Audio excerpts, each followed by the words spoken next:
Eskertuko genizueke honako neurriak betetzea. Zuen eserlekuetan geratzea ekitaldia bukatu arte. Derrigorrezkoa da maskara jartzea. Ekitaldia bukatutakoan eserita jarraitzea aretoko arduradunen aginduei kasu eginez. Aretoa pixkanaka ustua izateko. Por su seguridad, les agradecemos que permanezcan en sus asientos durante el transcurso de todo el evento. Es obligatorio el uso de mascarilla. Cuando finalice el acto, atienda las indicaciones del personal de sala sin levantarse, para facilitar el desalojo paulatino de la sala. Eskerrik asko.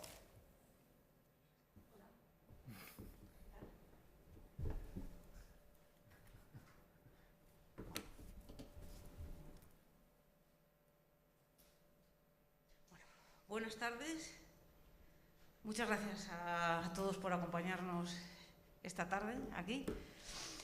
Y nada, bueno, pues ya sabéis para qué estamos. Pues para presentar otro libro de Gaizka, que menos mal que todavía es joven y nos va a dar mucho más,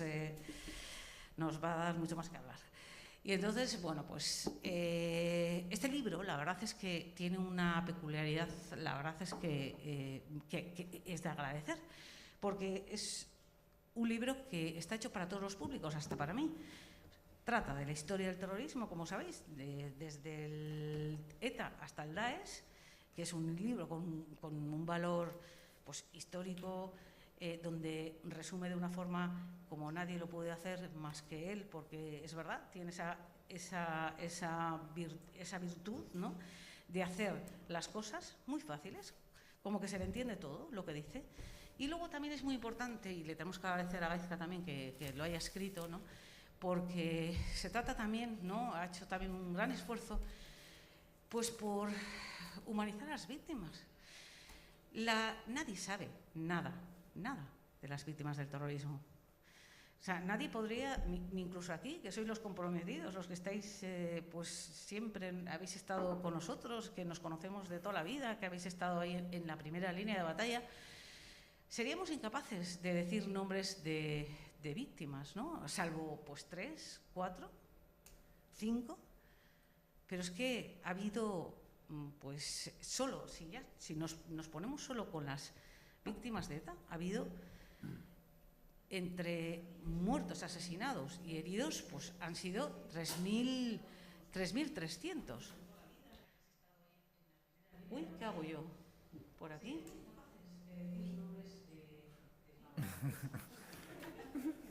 Otra consuelo. Parece que la grabación se está montando en diferido. Bueno, y de ETA, es que tú, claro, tienes todas ahí las cifras y tal, que fíjate que todavía no me las sé, pero bueno, que sí, entre asesinados y entre heridos de solo de ETA, ya son 3.300. Y luego, de todos los terrorismos, dime la cifra. 1.453 asesinatos y casi 5.000 heridos. Claro, o sea, 6.000, 7.000, porque claro, es que ETA no ha sido solo los asesinados, ojo, ETA son los asesinados, son los miles, bueno, el terrorismo no solo son los asesinados, son los miles de heridos de por vida, son los amenazados, son los secuestrados, son los extorsionados, los que se tuvieron que ir. Y luego son, como hoy recordaba, a una de las víctimas, ¿no?, que recuerdo hoy. Sabéis que yo, si hay algo que de lo que más satisfecha estoy en mi vida, es de recordar a todas las víctimas todos los días en las redes sociales y de todos los terrorismos, ¿no? Y intentar humanizarlas, intentar pues contar algo de ellas, que me cuesta mucho. ¿Por qué? Porque no se sabe. De la inmensa mayoría de las víctimas nadie sabe nada. Yo me pongo a buscar por internet si encuentro una entrevista, a ver si encuentro algo, alguna noticia, algo de la familia, para ver cómo. No encuentro nunca nada. La mayoría de las víctimas son invisibles. Hoy, por ejemplo, recuerdo a una víctima, ¿no?, Antonio Ramos Ramírez, ¿no?, que además es el padre de un socio nuestro, Alejandro, y un buen amigo con el que estaba hablando esta mañana, ¿no? Pero fijaros las consecuencias, ¿no?, de lo que supone, ¿no?, el sufrir en una familia un atentado terrorista, ¿no? Aquí estamos varias víctimas. Está José María Lobato, que acabo de encontrarme con él, que hacía siglos, millones, de muchos años que no nos veíamos, y me alegro mucho de estar con él. Está Paco Zaragoza, heridos de por vida, que marcaron sus vidas. Bueno, pues esta persona, y luego víctimas como Silverio y más víctimas que estamos aquí, ¿no? Pero son, por ejemplo, la familia de hoy, ¿no? Cuando matan al padre, ¿no?, de Alejandro, su madre él tenía 5 años, su madre está embarazada de 6 meses. Bueno, pues ese niño nació mal. Ese niño ya es una persona mayor, claro, pero está siempre internado en un centro especializado, con un autismo, pues el más grave, ¿no?, que se puede tener. Y encima, para colmo, su madre se suicidó unos años después. Y el otro día también recordaba otra víctima, que también su mujer se suicidó a los meses. Por eso es muy importante documentar el terrorismo, pero también hacerlo como lo hace Gaizka, de una forma didáctica, de una forma accesible, como hace Gaizka, que cuenta testimonios. Se ha esforzado también en contar testimonios de víctimas, de esas víctimas anónimas. Sí, será una puntita del iceberg, es imposible. Además, es que no, aunque quisiéramos, no podríamos contar nada de la inmensa mayoría de las víctimas, porque nadie sabe nada. Pero bueno, por lo menos recordarlos con libros como este, cuando yo también recuerdo todos los días y tal, ¿no? Pues yo creo que es poner un granito de arena para humanizar a esas víctimas, para que dejen de ser lo que quiso el terrorismo que fuéramos y lo que desgraciadamente somos en la práctica, que es cifras. Pues nada, muchas gracias, y les doy paso a ellos, que son los protagonistas de este evento. Ven.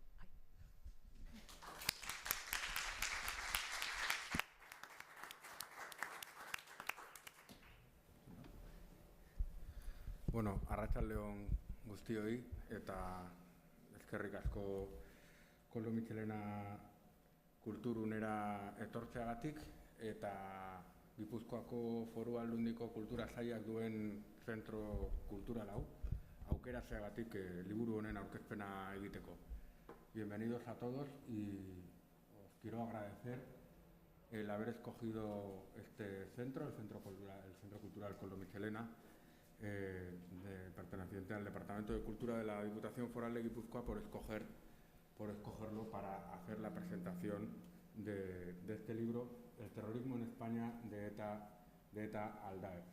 Y yo personalmente quiero transmitiros el agradecimiento tanto a Gaizka como a Covite, no solo por organizar esta presentación aquí, sino por el trabajo, creo que muy necesario, que ambos hacéis, cada uno en vuestro campo, en atención y en recuerdo permanente de las víctimas del terrorismo, y en una cuestión que cada vez se torna más importante, y es en la investigación.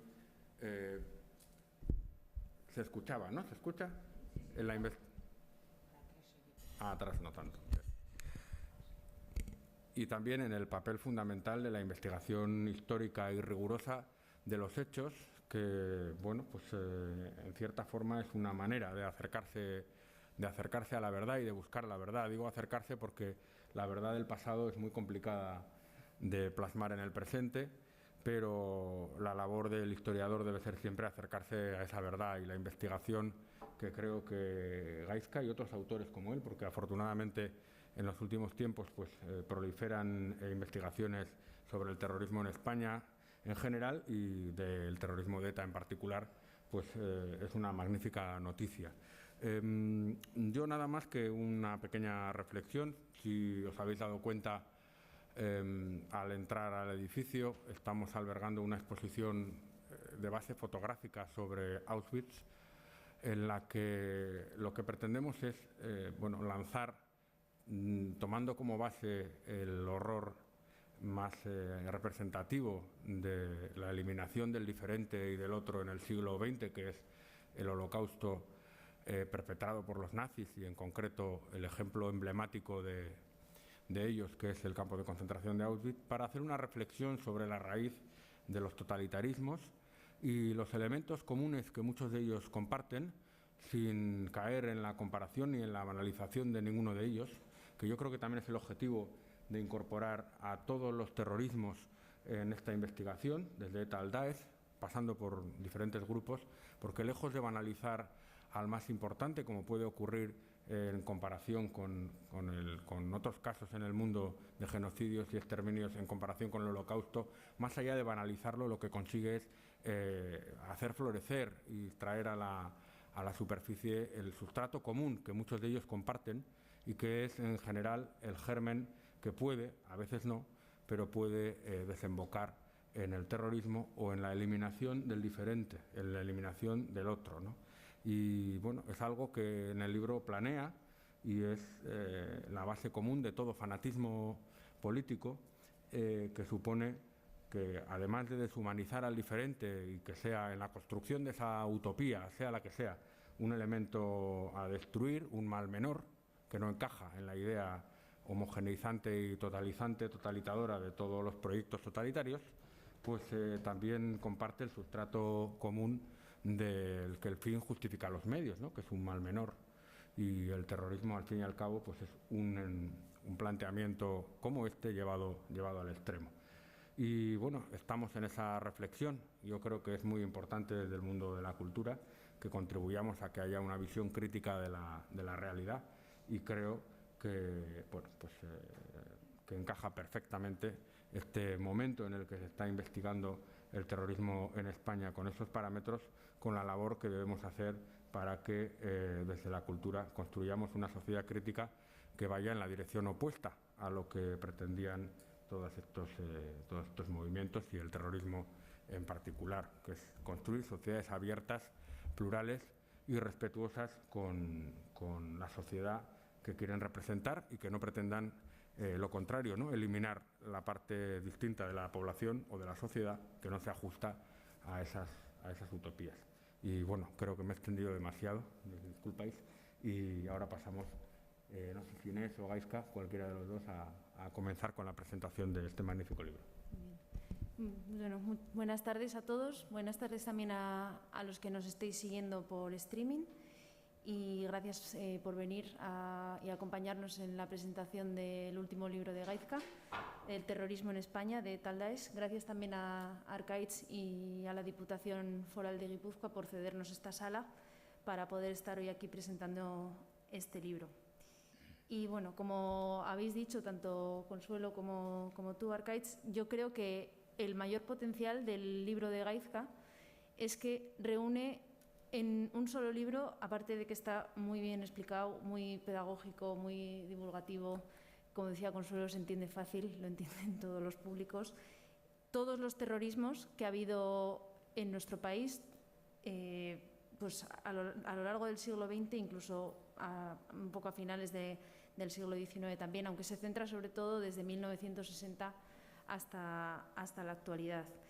Y bueno, las cifras que revela el libro, pues la verdad es que pues asustan un poco, ¿no? Porque el Ministerio de Interior ha reconocido a 1.453 víctimas mortales del terrorismo y a 4.983 heridos entre 1960 y hoy. Las últimas víctimas reconocidas han sido los periodistas David Beriain y Roberto Fraile, que fueron asesinados en Burkina Faso el 27 de abril. Y bueno, en definitiva, pues cuando uno lee este libro y lo terminas, yo lo que se me venía a la cabeza es cuánto terrorismo ha habido en España, ¿no? Cuánto se ha matado, cuánto se ha herido, cuánto horror. Y antes de adentrarnos y de analizar bien qué tipo de terrorismos ha habido y todo, quería preguntarte, bueno, ¿qué es exactamente el terrorismo? O sea, ¿de qué hablamos cuando hablamos de terrorismo? ¿Y qué diferencia hay con otro tipo de violencia política, si es que hay alguna diferencia con la violencia política en general? Muchas gracias, Inés. Antes de responderte, voy a simplemente saludar brevemente a todos los presentes, agradeceros muchísimo vuestra asistencia, además con el día precioso que hace y la ciudad que estáis, pues que estéis aquí encerrados conmigo, pues es un halago, de la verdad. Espero no decepcionaros.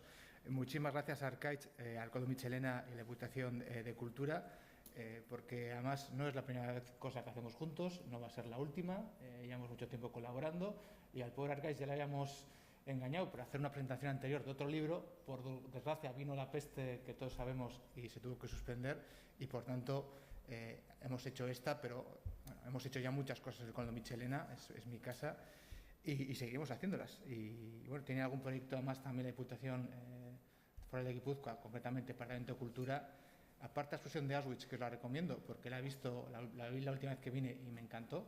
Además, la parte final de los vídeos me pareció muy bien hilado, ¿no? Auschwitz con otro tipo de genocidios o violencias de masas. En breve, después de verano, tendréis otra exposición, me parece que también va a ser muy, muy interesante y que veré sin duda. Aparte, quiero dar las gracias a Covite, siempre, a Consuelo por sus amables palabras, por apoyarnos siempre en todo lo que hacemos. Estas semanas que se ha abierto el memorial y que hemos recibido, por ejemplo, críticas de gente, nunca había pasado, críticas de gente que están criticando un museo que no habían visto, ¿no? Algo, pues no sé, habían visto las paredes, pero bueno, gente como Consuelo nos ha defendido a capa y espada y desde luego pues neutraliza cualquiera de las malas palabras que recibamos. Gente como tú hace que merezca la pena estar trabajando por la memoria de las víctimas. Y bueno, y gracias también a Inés, que cuando le propuse participar en una presentación a modo de diálogo, dijo que sí, se sometió a este experimento y fue muy valiente. Ella es la responsable de prensa de Covite, es decir, que lidia con medios y con situaciones muy complicadas y lidia muy bien todos los días, pero también entiendo que esto es diferente a lo que hace estos días y te agradezco muchísimo que primero que te hayas leído el libro entero y segundo, que hayas buscado preguntas para hacerme y que estés dispuesta a que te responda más o menos bien. Y la primera que haces es imprescindible, ¿no? Porque estamos todo el rato hablando de terrorismo, pero no tenemos muy claro qué es terrorismo. Y tanto es así que a menudo en la prensa se utiliza el término terrorismo de una manera muy, muy abusiva, ¿no? Me acuerdo de un político cántabro, que no voy a nombrar, que después de algún incendio provocado en algún bosque habló de terrorismo pirómano. Bueno, a ver, una cosa es un pirómano, otra cosa es un incendio provocado, pero eso no es terrorismo. O sea, terrorismo es una cosa muy concreta, de violencia muy concreta. Es una violencia política que busca un efecto psicológico, social, político mayor que el atentado que produce. O sea, quiere hacer daño a una persona y además quiere asustar a muchas más personas y presionar al gobierno. Entonces, el terrorismo es un tipo de violencia política muy concreto. No es cualquier tipo de violencia. Una guerrilla también es violencia, pero es diferente. Los guerrilleros, por ejemplo, van uniformados, dominan un territorio. No, eso no es otra cosa. Por tanto, yo creo que hay que especificar concretamente qué es terrorismo, es decir, que suele haber una banda o un individuo, pero que tienen un plan, tienen un proyecto, quieren presionar al gobierno o a la sociedad y ejercen violencia para tener un efecto mayor, ¿no? Las Brigadas Rojas solían decir que terrorismo, bueno, ellos no se llaman terroristas, las Brigadas Rojas suelen decir que ellos atacaban a uno para asustar a 100. Y básicamente ese es el resumen de qué es terrorismo.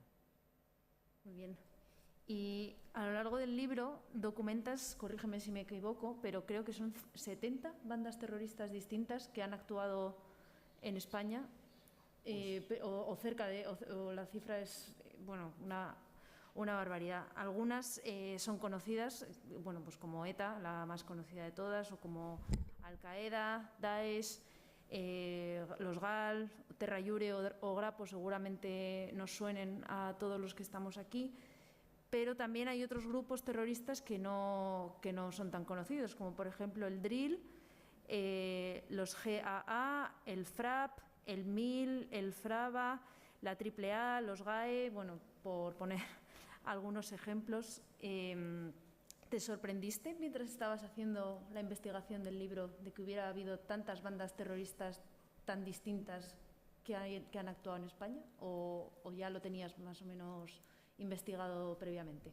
No, me sorprendió muchísimo porque mira que mi tesis se versaba sobre Euskadi Cosquerra y la transición y ahí había un montón de partidos, no eran sopas siglas, pero cuando empiezas a analizar el terrorismo salen siglas por todas partes, algunas efímeras, algunas que solo tienen que ver con un atentado, otras que aparecen esporádicamente, y la verdad es que la época de la transición es horrible porque es inabarcable, ¿no? Es imposible casi comprender la cantidad de grupos que reivindican acciones. Y es importante lo que digo de reivindicar, porque una de las características del terrorismo en España en la transición, por ejemplo, es que tenemos reivindicaciones, pero muchas veces no sabemos qué hay detrás de esas siglas, ¿no?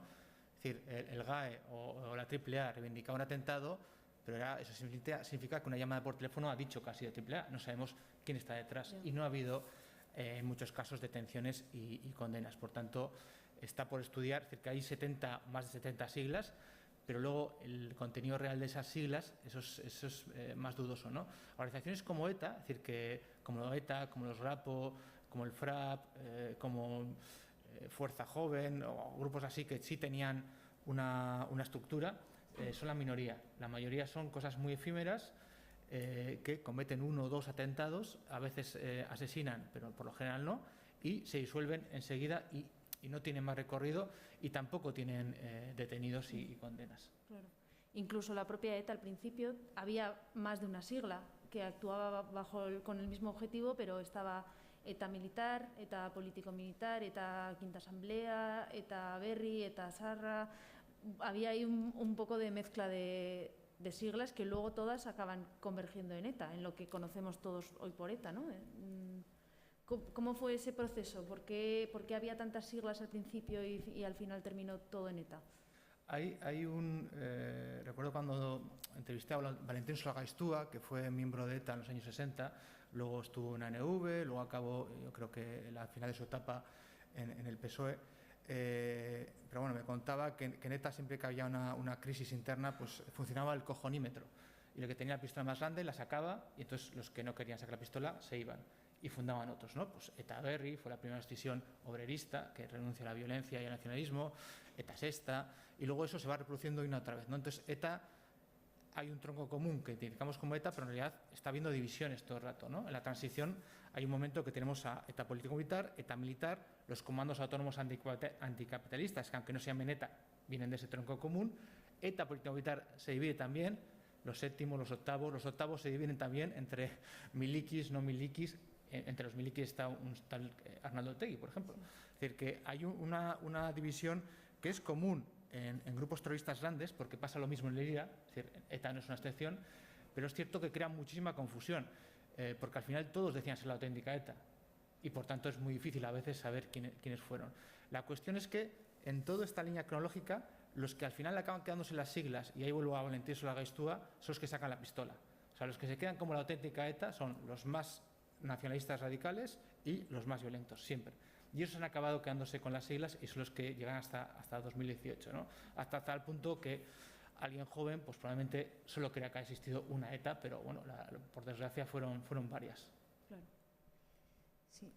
Y cuando uno lee el libro se piensa que, bueno, que España ha sido un país, pues es verdad, y lo ha sido desgraciadamente muy golpeado por el terrorismo, pero también ofreces un dato que a mí no lo conocía, que es el de la Global Terrorism Database, que empezó a documentar todos los fallecidos y heridos por terrorismo, pero a nivel global, y los datos que da es que desde 1970 ha habido 434.981 asesinados y 500.000 heridos, o sea, bueno, en total casi 1 millón de víctimas, tanto heridos o asesinados, a nivel global.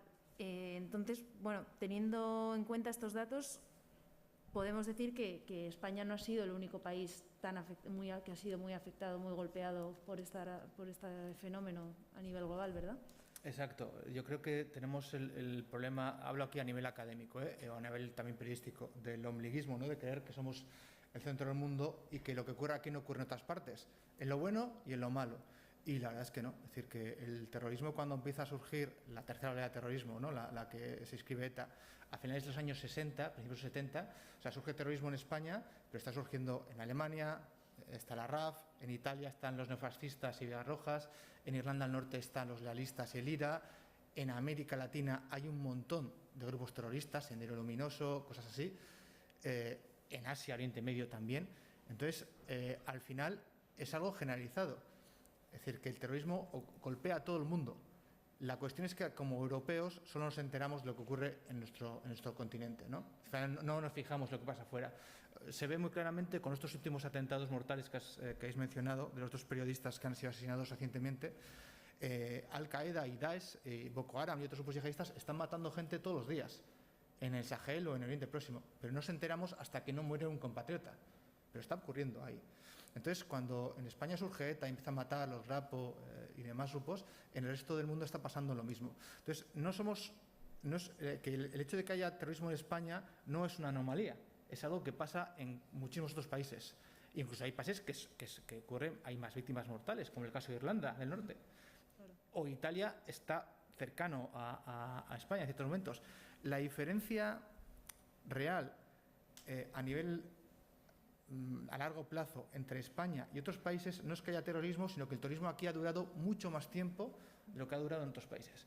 Es decir, que las Brigadas Rojas, la RAF y otros grupos terroristas de nuestro ámbito, el mundo occidental, en los mediados de los 80 desaparecen o entran en decadencia. Y en cambio, en España, ETA dura hasta 2018, cuando no quedaba ni el IRA. O sea, cuando ETA era como un dinosaurio fuera de un museo. Eso es la anomalía, ¿no? Que ETA ha durado tanto tiempo. Y también comentas que el Reino Unido, Irlanda y España, que son los países más golpeados en Europa de la tercera ola del terrorismo. ¿Y por qué? ¿Por qué dura tanto el terrorismo en España? ¿Y por qué dura tanto también en el Reino Unido? Esa es una buena pregunta, porque claro, la mayor parte de grupos terroristas de la tercera oleada son de extrema izquierda. Hay algunos neofascistas y hay unos pocos nacionalistas. Pero resulta que los que más duran son los nacionalistas. Entonces, algo tiene que ver que la ideología de extrema izquierda hay un momento que se agota. A mediados de los 80, ya con la caída del muro de Berlín, la extrema izquierda prácticamente entra en declive total. No tiene ya sentido seguir luchando por el estalinismo o alguna versión extrema del leninismo cuando la URSS ha caído. Entonces, el referente ha caído. El neofascismo le pasa algo muy parecido. Cuando empiezan a fracasar los golpes de Estado en Italia y en otros países, también entran en decadencia. Y resulta que los nacionalistas radicales, que eran al principio minoritarios, son los que más duran. El IRA y ETA. El IRA y los realistas en Irlanda del Norte y ETA. Claro, tienen cosas en común. Tienen un entorno que les apoya.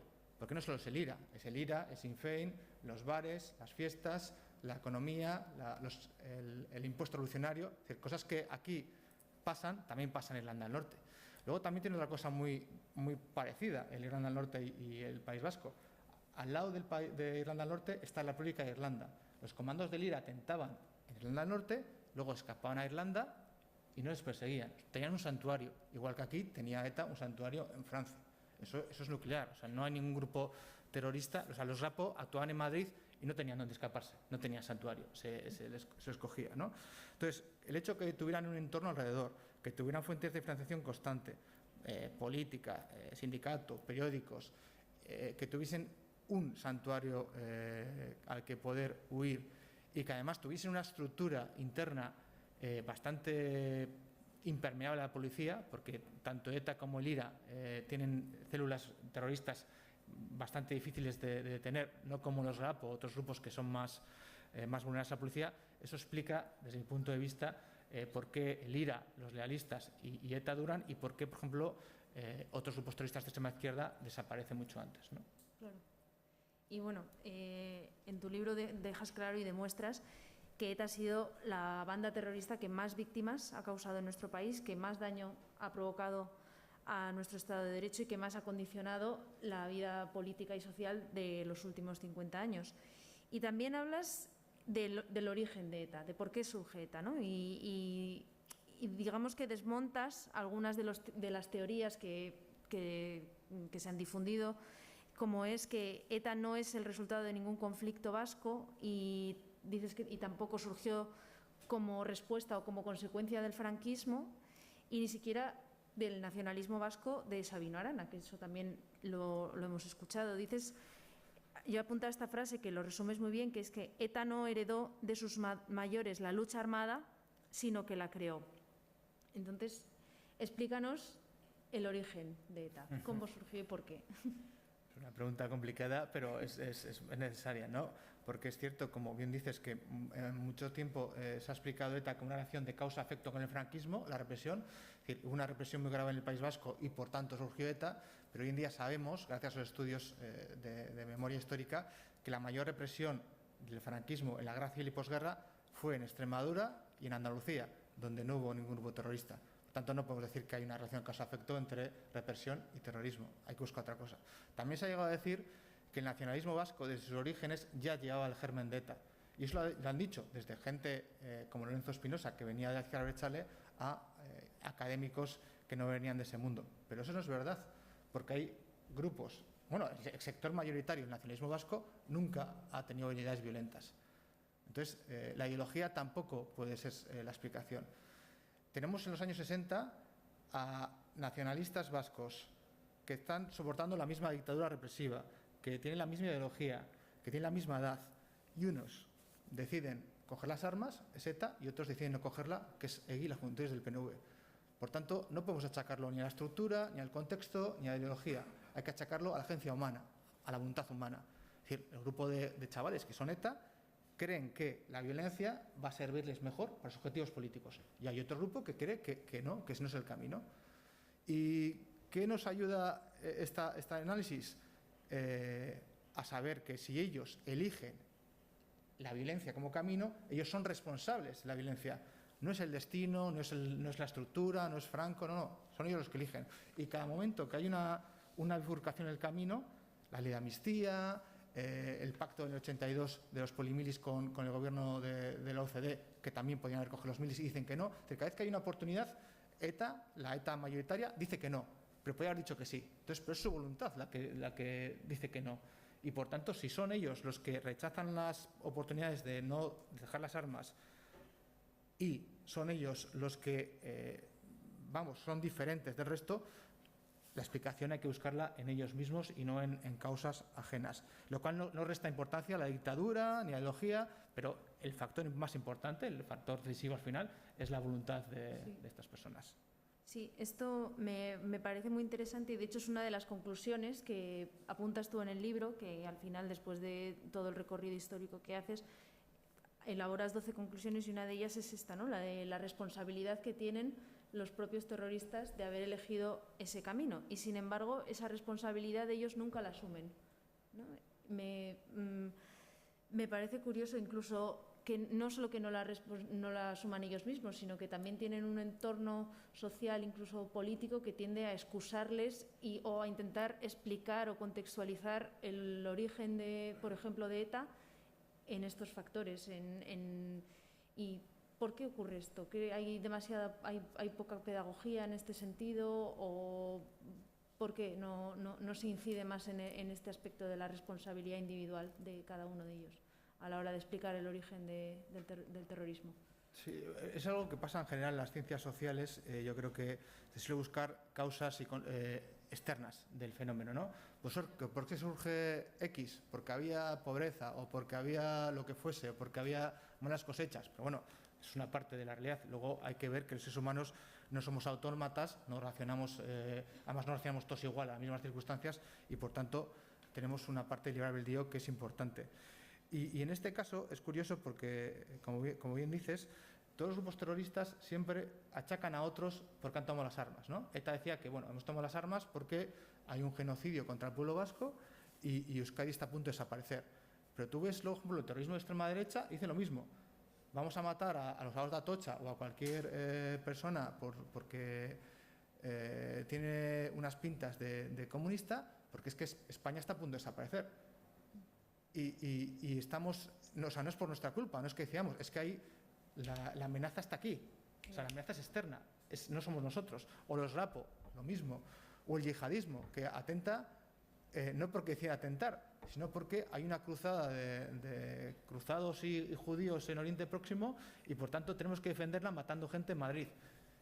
Entonces, esos son causas, justificaciones que buscan externas para justificar sus actos, que es probable que muchos de ellos los hayan interiorizado porque hayan sido radicalizados y se lo creen fanáticamente, pero nunca tenemos que olvidar que estos procesos de radicalización, aparte de personas que son radicalizadas también requieren radicalizadores, es decir, personas que les han convencido de que Euskadi está a punto de desaparecer, de que España está a punto de romperse o de que hay una cruzada que va a acabar con el Islam, ¿no? Y estas personas, estos agentes son importantes, hay que buscarlos también y desactivarlos. Claro, y los mitos también, ¿no? Eso también forma parte de un poco de la épica y es un factor radicalizador también, digamos. Desde luego. Vale. Luego, los mitos históricos, en el caso de ETA, son importantísimos porque se nutre básicamente de manipulación de la historia y de mentiras que se cuentan una y otra vez, bastante tergiversadas y que ayudan a convencerles de que están en el lado bueno en la historia y que por tanto es legítimo hacer cosas que en otras circunstancias serían inmorales, pero es legítimo porque la causa es tan noble, porque estamos invadidos desde los visigodos hasta aquí, porque la guerra carlista fue una guerra de independencia o por cualquier otra razón, que hay que hacerlo, ¿no? Y los mitos funcionan de una manera muy poderosa en cualquier grupo humano. Funcionan con ETA en el nacionalismo radical porque es un movimiento, el nacionalismo, muy historicista, entonces tiende mucho a revisar su historia de una manera edulcorada y bastante tergiversada, pero también funciona, por ejemplo, y yo creo que en el libro me ha servido a mí mismo para darme cuenta al comparar con la ultraderecha, porque es igual, es decir, la ultraderecha, el terrorismo de ultraderecha hace lo mismo, ¿no? O sea, te revisa los mitos de España desde una perspectiva ultrapatriótica también falsa, bueno, o la ultraizquierda, ¿no? Los Grapo, hablando de los resistentes antifascistas o antifranquistas, no los que son, sino los que les gustaría que ellos fuesen. Entonces, cualquier mito, cualquier manipulación de la historia no solo es negativa porque es tergiversar el pasado con fines políticos, sino porque luego se utiliza como una herramienta para radicalizar a una persona y convencerle de que hay que matar, ¿no? Hay un episodio, que no me acuerdo ya si lo rescato en el libro o en otro, el asesino de Baglietto, que ya sabemos la historia, ¿no? Que a Baglietto le había rescatado cuando era niño de que le atropellara un camión, ¿no? El camión mató a la madre de este chico y a su hermano, pero Ramón Baglietto rescató al bebé. Cuando se hace mayor, el comando mata a Baglietto, bueno, atenta contra él, y creo que es Cándido Azpiazu, puede ser, le remata, ¿no? Y después de unos años le pregunta a un periodista alemán cómo has sido capaz de matar a la persona que te salvó la vida.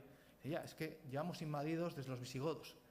O sea, un tío que has matado a la persona real que te salvó la vida realmente y como excusa estás poniendo la invasión de los visigodos. Eso es un mito muy poderoso. Claro. Sí, hablando de los mitos y de la fuerza que tiene esto, por ejemplo, no sé si compartirás lo que voy a decir ahora, pero yo tengo la sensación de que esos mitos todavía hoy perduran y de que todavía hoy vemos episodios como, por ejemplo, la inauguración del Centro Memorial la semana pasada y vemos que recibís críticas porque no se incluyen a víctimas de otro tipo de violencias o lo que sea, porque eso puede ser porque todavía en el imaginario de cierta parte de la población vasca se sigue pensando que ETA es el resultado de un conflicto y que por tanto todas las víctimas de ese supuesto conflicto tendrían que estar representadas en el memorial. ¿O por qué ocurre eso? ¿Por qué es tan difícil de desmontar esos mitos? Cuando la verdad histórica es la que es y no debería ser, no es inaccesible, esta gente lo puede investigar, pero ¿por qué los mitos tienen tantísima fuerza y se reflejan incluso en eso, en episodios como atacar un museo que todavía no se ha visto? Eso es curioso, ¿no? De atacar un museo que todavía no se ha visto. Ahí hay una carga de perjuicios brutales y bueno, claro, evidentemente no se le responde en público, pero hay ataques o críticas diciendo que no están incluidas las víctimas de los GAL, pero cualquiera que entre se da cuenta que sí están. Claro. Entonces, eso es simplemente prejuicio y contra eso es imposible luchar, ¿no? Porque están como blindados a las pruebas y por tanto no da igual, no os voy a convencer de ninguna manera. Pero más allá de ese prejuicio y desconocimiento brutal que se ha esterilizado en este episodio, yo creo que es cierto que el mito del conflicto vasco eterno desde la noche de los tiempos hasta hoy en día, es decir, que el mito básicamente es que llevamos pegándonos vascos y españoles desde que existe la historia, ¿no? Hubo una época dorada en la que los vascos éramos independientes, felices, armoniosos, solo hablábamos euskera, éramos ecológicamente responsables, no sé, era una cosa maravillosa, hasta que los españoles en diferentes formas. Pues primero eran romanos, luego eran árabes, visigodos, castellanos, pero al fondo eran todos españoles, no hay ninguna duda, ¿no? Entonces, esa guerra eterna que llamamos vascos españoles ha calado muy hondo en una parte de la población vasca, sobre todo, evidentemente, en la cercana al nacionalismo radical, pero más allá, o sea, ha calado en entornos más allá de este sector político, y es difícil dar a comprender que es falso, es decir, que es un mito falso que no se sostiene en los hechos históricos, sino en una imagen distorsionada del pasado, ¿no? Por ejemplo, el hecho de reinterpretar las guerras carlistas como guerras de independencia es algo totalmente absurdo, pero ha calado. Hay en un libro de Achaga, Las horas muertas creo que es, que cuenta una anécdota en el franquismo que al lado de su caserío le hablaba un señor de un señor también de la zona, que había vuelto en la guerra civil el cadáver, ¿no?, al caserío envuelto en la bandera. Y Achaga dijo, pues claro, en la Icurriña. Resulta que el señor de al lado era carlista y había vuelto envuelto en la bandera española. Pero él decía, claro, yo era incapaz de comprender que un tío de mi caserío hubiera venido a la bandera española, porque el mito le pesaba tanto que era imposible. El mito de ETA, este mito de conflicto, es muy, muy poderoso. Hay otros, por ejemplo, el mito franquista de la cruzada, que es muy parecido al del conflicto, en la cruzada entre el lado bueno de la historia, los católicos, nacionalcatólicos, puros, que somos la esencia de España, y los extranjeros, los moros, los judíos, los rojos. Ese mito yo creo que, mal que bien, está de capa caída, por suerte, aunque algunos lo intenten resucitar, pero más o menos está de capa caída. Pero el mito del conflicto sigue muy arraigado y hay que hacer algo contra eso, porque ese mito es el caldo de cultivo del que surgió ETA, y no queremos que haya una ETA en el futuro, ¿no? Entonces habrá que hacer algo para que los chavales no sigan pensando que llevamos de esta atapuerca pegándonos unos a otros. Pues sí, hay mucho trabajo que hacer todavía. Y en el libro también cuentas cómo ETA sirvió de modelo para otras bandas terroristas que intentaron imitarle. De hecho, los llamas los imitadores a esas bandas terroristas. Cuéntanos un poco más sobre este fenómeno de los imitadores de ETA. Pues hemos tenido imitadores de ETA en el País Vasco. Hay grupúsculos que hacen méritos para entrar a ETA y algunos que lo consiguen, haciendo, pues, secuestraron a Roberto Lerchundi, el secretario general del Partido Comunista, creo que fue en el 82, y algunos de los que se secuestran acaban en ETA militar. Pero luego hay un grupo Irautza, que estaba más o menos ligado al MK, y que actuó a lo largo de los 80 y tiene una víctima mortal, un pobre chaval obrero al que, bueno, no le matan a posta, pero le matan. Esto solo en el País Vasco, pero es que en el resto de España también. Es decir, hay grupos en Cataluña, Época, Terra Llure, el FAC, en Galicia, el Ejército Guerrillero de Povo Galego Ceide, Loita Armada, incluso en Castilla, Terra, no me acuerdo ya cómo se llamaba el grupo. Quería la independencia de León de Castilla, ¿no? Eso es Tierra, sí, eso es. Es decir, sí, estos grupos imitan a ETA, ¿pero por qué? Son gente que son de la misma generación que ETA. Leen lo mismo que ETA o se pueden identificados con ETA porque son de izquierdas o son nacionalistas, pero lo que les llama más la atención de ETA es que ETA, poniendo bombas, copa las portadas de los periódicos. O sea, da igual lo que ellos hagan. Lo que hace ETA tiene mucho más efectividad a nivel mediático, a nivel político. ETA es central en la política española desde el 73 hasta hace 4 días. Y eso es lo que intentan imitar, ¿no? Intentan ser la ETA de Cataluña, la ETA de Galicia o la ETA de otros sitios. Y esa imitación normalmente es extremadamente chapucera y sangrienta. Hay, creo que son 9 víctimas mortales de grupos nacionalistas, quitando a ETA, en Cataluña, Canarias y Galicia, que son de gente que está imitando a ETA. Pero es que los GRAPO, por ejemplo, imitan a ETA muchas cosas. El impuesto revolucionario que hace ETA, los GRAPO lo intentan introducir también. Es decir, ETA es un modelo para los grupos terroristas que actúan en España, el terrorismo doméstico, desde el 73 hasta aquí. Y lo peor es que ETA, a su vez, esto es como un teléfono escacharrado, ETA, a su vez, está copiando lo que hace el IRA, como antes copiaba lo que hacía el FLN en Argelia o lo que hacen otros grupos terroristas, ¿no? Entonces tenemos a grupos terroristas imitando a otros grupos terroristas, a cada cual de una manera más chapucera, más torpe y más bestia, y con unos efectos que, eso sí, son los mismos. O sea, son daños humanos. Eso sí se parecen en todos. Claro. Incluso también comentas que la propia ETA llega a ayudar a algunos de estos grupos porque también ve una ventaja en que estén haciendo lo mismo que ETA, ¿no? Sí, esto lo descubrió Florencio Domínguez, sí, mi jefe, por cierto, que es el mayor experto en la historia de ETA, yo creo que es el que más sabe con diferencia acerca de ETA, que ETA organizaba cursillos en el País Vasco francés a grupos terroristas de otras partes, ¿no? Entonces, por ejemplo, lo hizo con Terrayure y con grupos gallegos y con grupos portugueses también, que sepamos. Probablemente lo hizo con alguno más. Entonces, llevaba a esos chavales al País Vasco francés, les enseñaba a utilizar armas, les utilizaba a enseñar explosivos y luego les hacía un regalo de promoción que consistía en, lo cuento en el libro exactamente, no sé cuántos kilos de explosivo, metralletas, pistolas y munición. Y le decía, venga, a tu casa, a hacer lo mismo que hago yo. ¿Qué pasó? Que efectivamente Terrayure surge con apoyo inicial de ETA, el ejército guerrillero surge con apoyo de ETA, con instrucción de ETA, con armas de ETA, y matan gente.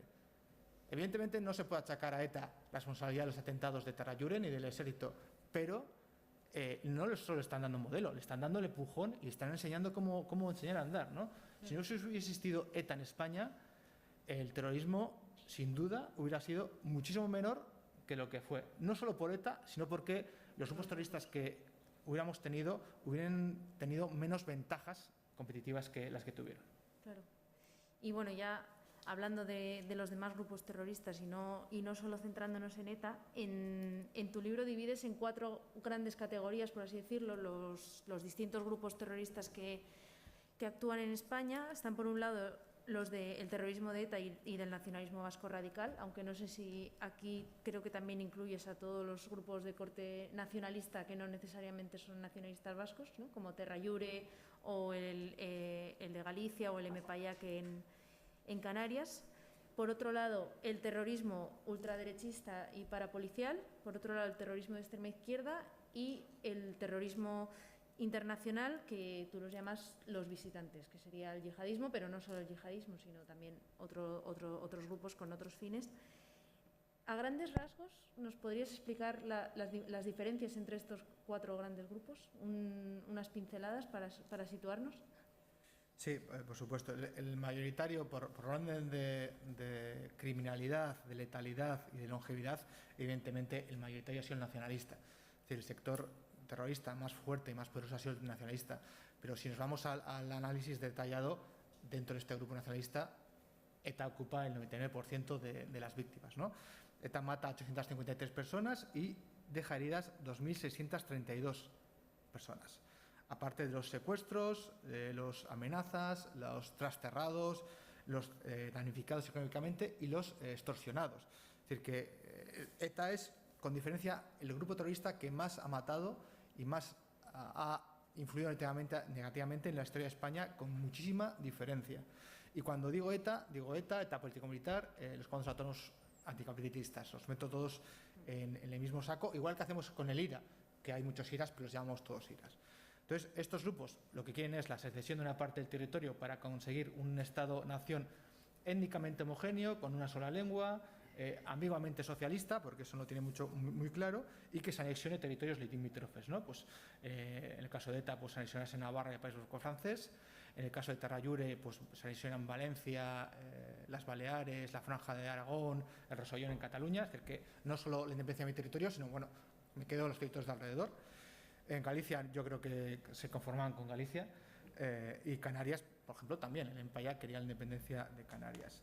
El caso de la extrema izquierda es diferente. Son en total 110 víctimas mortales, que son muchas, es cierto, y van desde el 60, porque la primera víctima mortal es Begoña Garroz, asesinada aquí en Amara por un grupo de extrema izquierda, que es el DRIL, y la última es en 2006 por los RAP.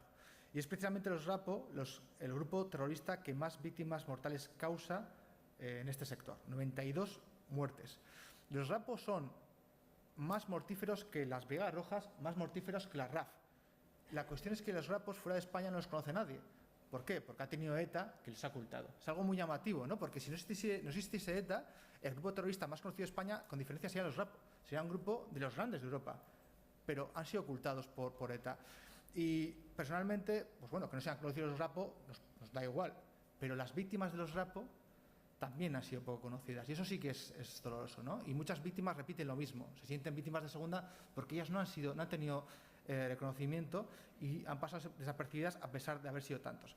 Grupos de extrema izquierda, sobre todo los RAPO, eran grupos que estaban a la izquierda de la izquierda de la izquierda. Eran grupos que tenían modelos como la Albania de la República Albanesa, que estaba incluso marginada en el bloque del Este. Es decir, que era, su objetivo era construir dictaduras de corte comunista y con un partido único. Es decir, no era, desde luego no eran demócratas, como a veces se los presenta, sino en absoluto. El terrorismo de ultraderecha y parapolicial, aquí mezclamos dos cosas porque a veces se parecen, pero no son lo mismo. El terrorismo de ultraderecha era un terrorismo neofranquista o neofascista que o quería volver hacia atrás, quería volver al franquismo, o quería un Estado nuevo de corte neofascista. El terrorismo parapolicial es otra cosa. El terrorismo parapolicial es aquel que lucha contra el otro terrorismo con sus propias armas. El terrorismo parapolicial es el Batallón Vasco Español o los GAL, que luchan contra ETA con medios terroristas también. ¿Por qué los mezclamos? Porque muchas veces son los mismos. Porque muchos neofascistas que están en el terrorismo ultraderechista luego también actúan, ya sea voluntariamente o como mercenarios, en el terrorismo parapolicial. Y a veces también se emplean las mismas siglas. En la transición es un auténtico lío porque siglas que se emplean, el Batallón Vasco Español, que utilizan aquí un comando en Guipúzcoa, ¿no?, el de Zabala, que asesina a 7 personas, esas siglas las utilizan también en Madrid grupos de extraderecha. Entonces es imposible saber exactamente la diferencia nítida entre uno y otro. Bueno, entonces, entre extrema derecha y parapolicial, 91 víctimas mortales, son muchísimas también con poco reconocimiento público. Yo creo que a veces nos olvidamos de ellas, porque el número es menor, pero son 91 asesinatos. Y de todas estas maraña de siglas que tenemos en esta época, las más conocidas son las de los GAL, pero que son posteriores a la transición. Actúan entre 83 y 87 y causan 27 víctimas mortales. O sea, 27 de 91. Quiere decir que antes de los GAL hay el grueso del terrorismo de ultraderecha y parapolicial, sobre todo en la transición. Actúan contra, sobre todo, pues, contra intelectuales, contra políticos de izquierda, contra periódicos, contra revistas, y el parapolicial, pues se ha dicho, contra la propia ETA. O gente que ellos piensan que están relacionadas con la propia ETA, ¿no? Porque una cosa que caracteriza bastante al terrorismo parapolicial es que son muy chapuceros. Todos los terroristas, y esto es otra cosa que se parece mucho, son chapuceros. Es decir, hay un porcentaje elevado de personas que matan queriendo matar a otro, que se confunden, daños colaterales, y lo hacen todos, pero el terrorismo parapolicial me parece que es probablemente el más chapucero de todos. O sea, por ejemplo, los GAL, si no me equivoco, el 40% de las víctimas de los GAL no eran miembros de ETA. Es decir, que eran, o sea, no solo era un crimen, o sea, sé que eran nefastos incluso de su perspectiva terrorista. Eran bastante ineptos. Y el último gran segmento sería el terrorismo internacional. Como has dicho muy bien, hay dos. El terrorismo internacional se dividiría en dos: el terrorismo pre-yihadista y el terrorismo yihadista, porque algo que también he descubierto investigando para este libro es que antes del yihadismo ya hubo grupos del resto del mundo actuando en España. Hay grupos palestinos, hay grupos armenios, es decir, que no solo hay el yihadismo propiamente dicho, sino la transición. Hay, si no me equivoco, 13 víctimas mortales de grupos antes del yihadismo que no son yihadistas. El terrorismo yihadista ya es otra cosa.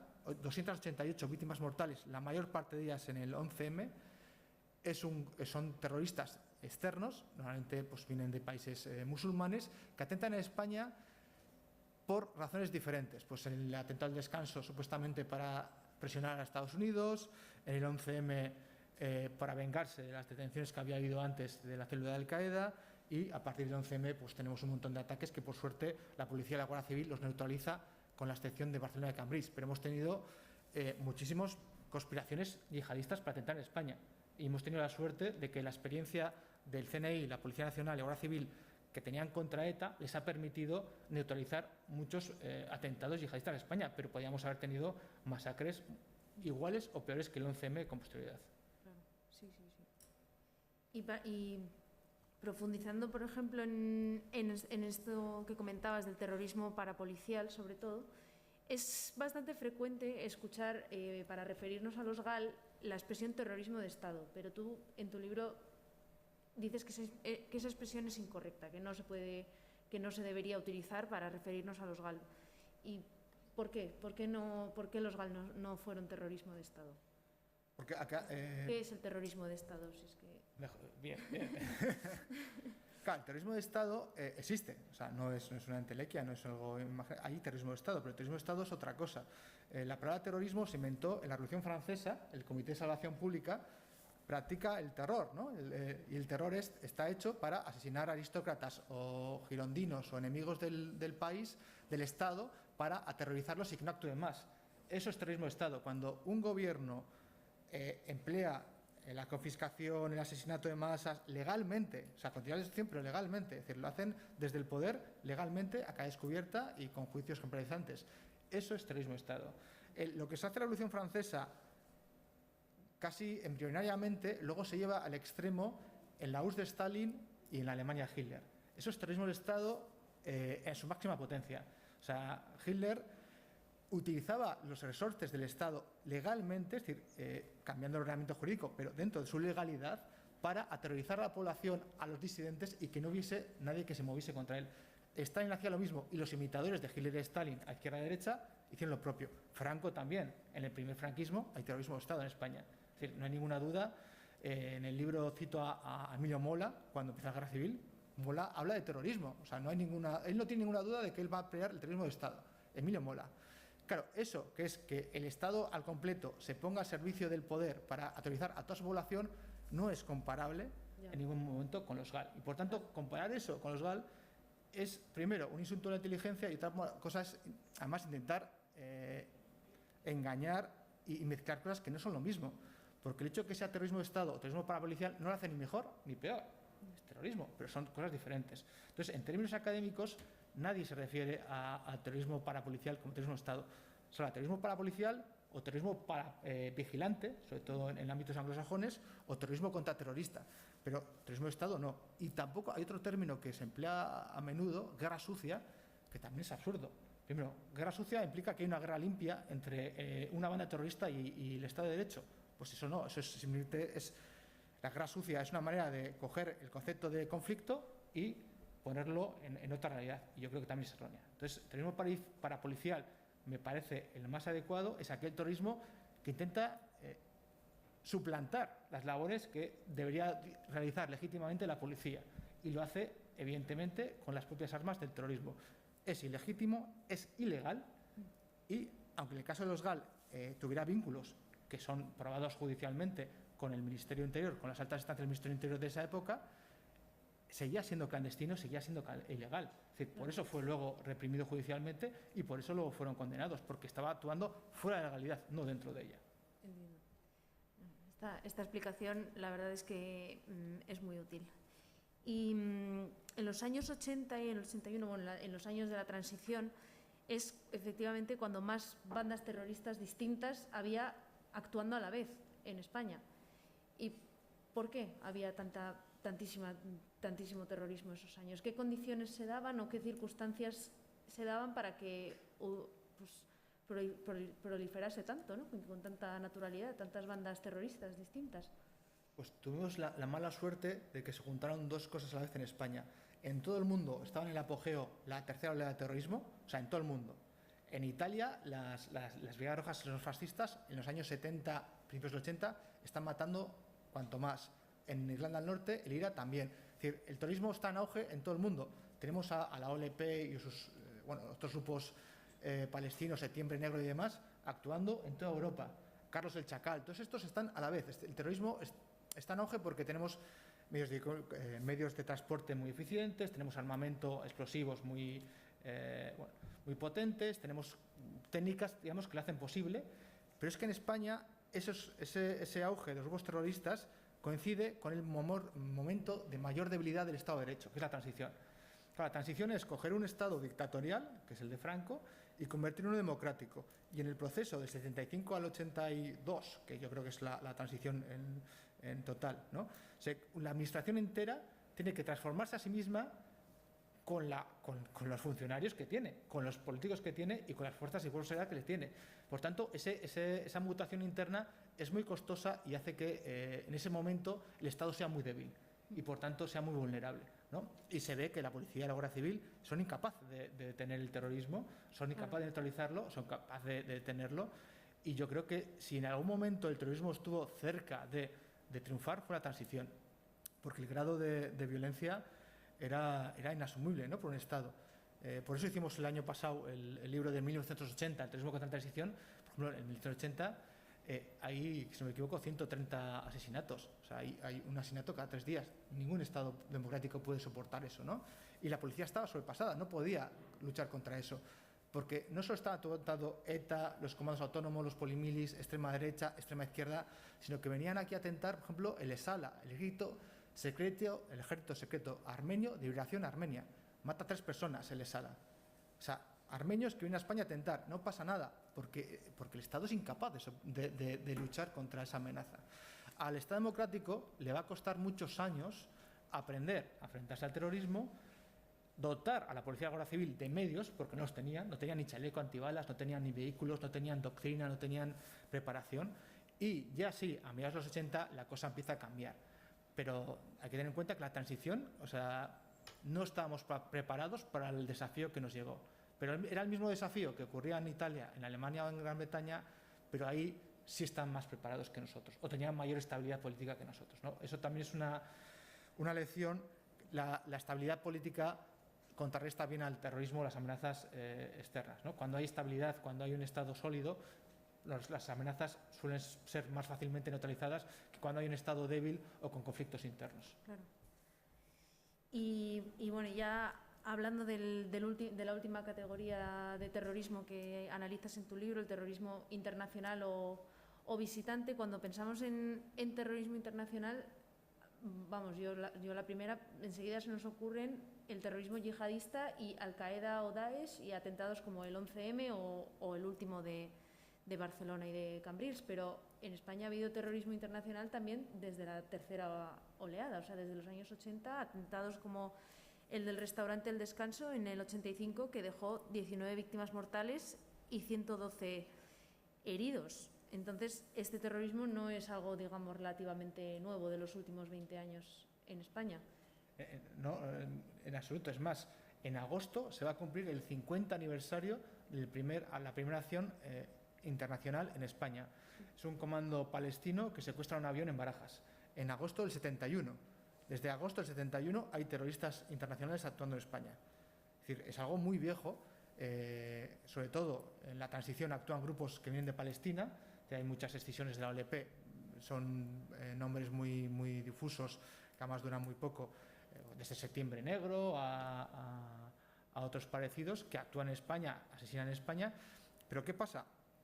Que hay un atentado de algún grupo palestino o del grupo armenio que he citado y a la vez hay 30 de ETA, 10 del Grapo y 5 de extrema derecha. Por tanto, quedan totalmente disipados, no se enteran.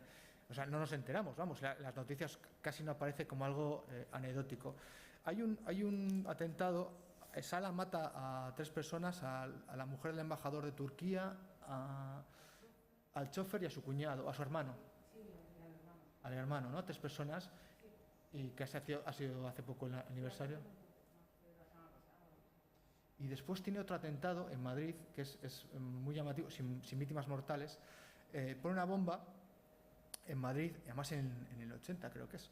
Y el subdirector del diario Pueblo, Gorriarán creo que se llamaba, que escucha la bomba y va corriendo a una cabina de teléfono para llamar al periódico, ¿no? Dice, oye, hay una bomba, traer a un fotógrafo. Y va a la cabina y explota la bomba ahí, ¿no? Y claro, se queda muy mal herido. Y en el hospital él cuenta que, claro, cuando se despierta y se recupera, ¿qué ha pasado? ¿Un atentado? ¿De ETA? No, de los armenios. Y dice, ¿y dónde está Armenia? ¿No? Y claro, dices, lo calculé, creo que eran 3.000 kilómetros. Dices, unos tíos han pasado 3.000 kilómetros para poner un atentado en Madrid. Y ¿cómo puede ser, no? Pero estaba pasando. Sí. Están poniendo atentados en Madrid, en Italia, en Alemania. Es la época del terrorismo transfronterizo, ¿no? El que Septiembre Negro coge al equipo de atletas israelíes en Múnich y les mata. O sea, que Carlos el Chacal está haciendo atentados con el ejército rojo japonés en Europa. Unas cosas muy bestiales que se nos ha olvidado porque el terrorismo doméstico era muy potente, pero que están ahí, ¿no? Y que su mayor parte, además, igual que las del terrorismo de ETA, no han sido resueltas. Claro. Sí. Y bueno, ya para ir terminando, una de las conclusiones que escribes al final de tu libro, que me parece interesante y pertinente y que ya hemos hablado de ello un poco antes, es la deshumanización a la que los terroristas someten a sus víctimas y de hecho lo explicas exactamente así. A los ojos de los terroristas, las víctimas no importaban, eran menos instrumentos. Su sufrimiento era una forma de atemorizar a la población y presionar al gobierno con el fin último de conseguir sus objetivos. Y en este sentido, sacar a las víctimas del anonimato, contar sus historias, ponerles en el centro del relato del terrorismo, ¿contribuye en cierta manera a deslegitimar el terrorismo? Sí, exacto. Y además es que no solo ocurre con el terrorismo, ocurre con cualquier otro movimiento totalitario. Antes Arkaich hablaba de Auschwitz, de la explosión de Auschwitz, y hacen exactamente lo mismo. O sea, los nazis, antes de matar judíos, los deshumanizan, los convierten en subhumanos, en la prensa, en su propaganda, y una vez que ya la gente los ve como subhumanos, luego los matan. Pero primero hay que deshumanizarlos, porque cualquier ser humano en el ámbito occidental tiene ciertos prejuicios morales contra el asesinato, porque hemos sido educados diciendo que matar está mal. Entonces, primero hay que quitarte esos prejuicios morales, con un discurso radical. Y uno de los elementos clave, que yo creo que Martín Alonso lo analiza muy bien, es deshumanizar al objetivo, quitarle la cuestión de ser humano. Llamas cucaracha, rata, en el caso de ETA, chacurra, ¿no? Lo conviertes en un animal y por tanto a un animal lo puedes matar. Y eso es importante. Cuando ves a un ser humano como un animal, lo puedes matar y luego, si no es etarra, puedes comprender su muerte. Claro, nosotros tenemos que hacer lo contrario, ¿no? El paso contrario, que es rehumanizar a la persona. O sea, no convertir a la persona en un nombre de apellidos que lo matan, no convertirle en una categoría profesional, mató a un policía, mató a un guardia civil, no.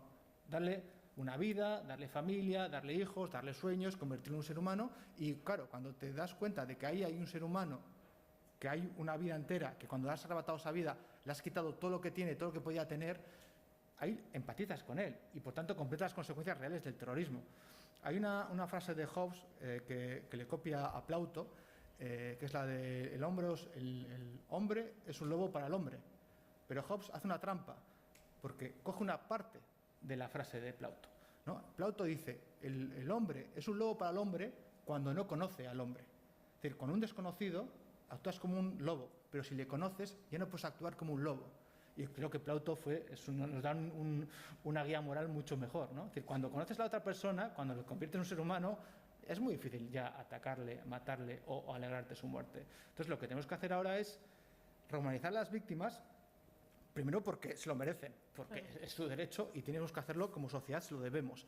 Pero es que, además, porque las jóvenes generaciones, los chavales, tienen que ver lo que fue eso. Tienen que ver que has matado a un padre, a una madre, a un chico que escribía poesía, a alguien que le gustaba la pintura, a alguien que quería, no sé, escalar el Himalaya, porque cuando comprenden que eso se le ha robado, comprenden esa consecuencia, se lo van a pensar mucho más a la hora de tener la tentación de la violencia.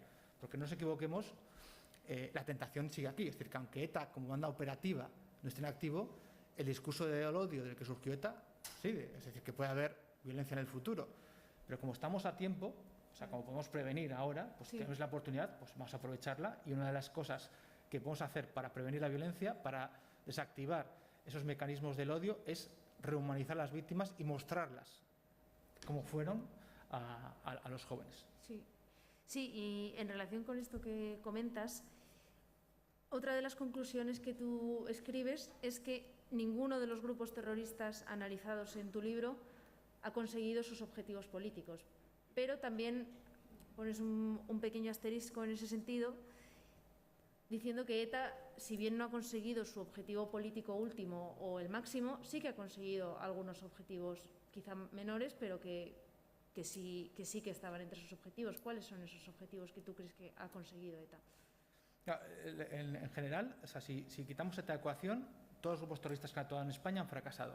O sea, ni hay una dictadura stalinista, ni hemos vuelto a la dictadura franquista, ni esto es al Andalus. Es decir, han fracasado todos, han matado, suena mal decirlo, pero han matado para nada. Son una inutilidad sangrienta. El único grupo terrorista que han conseguido algunas de sus objetivos parciales, pero no su objetivo final, es ETA. ETA ha conseguido expulsar a una parte de la población del País Vasco. Hay una parte de la población que se tuvo que ir por amenazas de los años 70 hasta ahora. Ha achicado bastante el espacio de los grupos no nacionalistas, porque el PP, el PSOE, Unidad Alavesa o Unión del Pueblo Navarro en su momento han operado en Euskadi en unas condiciones extremadamente complicadas que no han tenido otros grupos, es decir, que han jugado en desventaja desde hace mucho tiempo y eso a largo plazo se nota.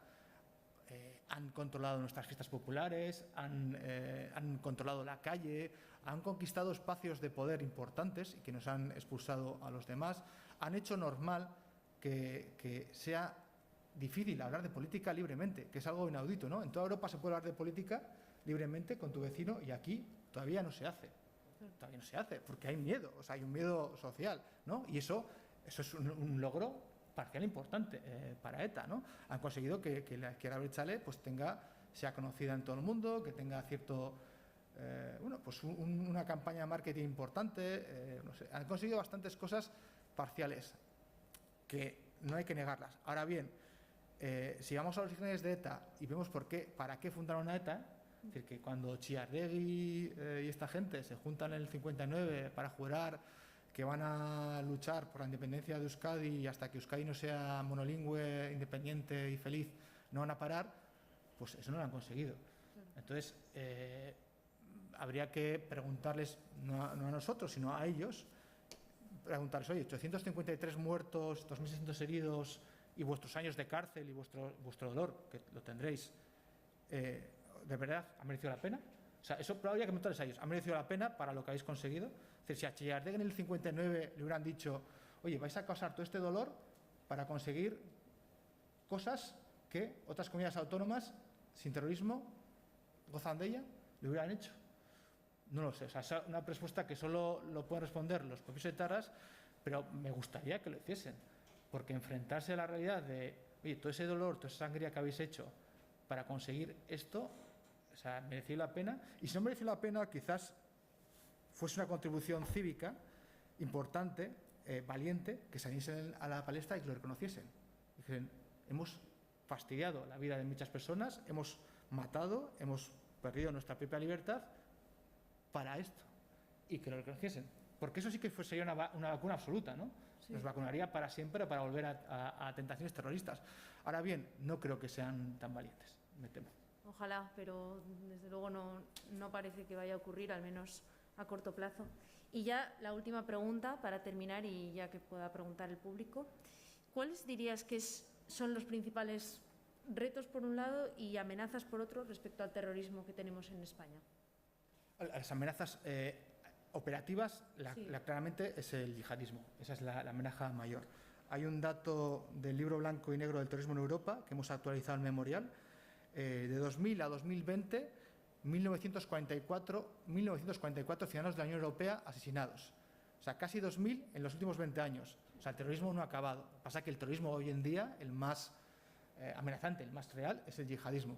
Y está siendo real no solo en Europa, porque nos llega poco o en cuentagotas, sino sobre todo en África y en Asia. Y a veces tendemos a minusvalorarlo porque está ocurriendo en sitios lejanos, pero es que nos puede llegar a nosotros muy cerca. El Sahel está aquí al lado y nos puede llegar. Entonces, eso es a nivel, digamos, operativo. También es cierto que el terrorismo de ultraderecha, aunque no llega al nivel del terrorismo yihadista, está teniendo un repunte, tanto en Europa como en Estados Unidos, preocupante y que es algo que tenemos que vigilar. Y luego, el reto para mí es, bueno, estos son terroristas activos que pueden atacarnos y, por tanto, son papel de la Policía, la Guardia Civil y del CNI, ellos tienen que neutralizarlo y sabemos que lo van a hacer bien. Y luego está el reto como historiador o como memorial, que es evitar que haya radicalización aquí. Es decir, aquí puede haber procesos de radicalización dentro de España, tanto yihadista como ultraderechista como nacionalista. Es decir, que aquí puede haber radicalización de todos tipos. Pero ya en el País Vasco está claro que nuestro mayor peligro es que vuelva a haber un atavis. Y se ve pues, como el ataque que ha sufrido este chico del PP en Vitoria el otro día, bueno, como otra serie de síntomas que nos indican que hay un discurso del odio muy interiorizado en una parte de la población que se está transmitiendo a los jóvenes, es decir, que no se ha cortado, se sigue transmitiendo, ¿no? Los onguitorris, o sea, un onguitorri que son terroristas en la cárcel, vuelve a su pueblo y le hacen un homenaje delante de los niños y el niño ve que el asesino es tratado como un héroe, ese niño pues, está siendo educado de una manera bastante perversa y veremos el día de mañana. Entonces, eso es un peligro.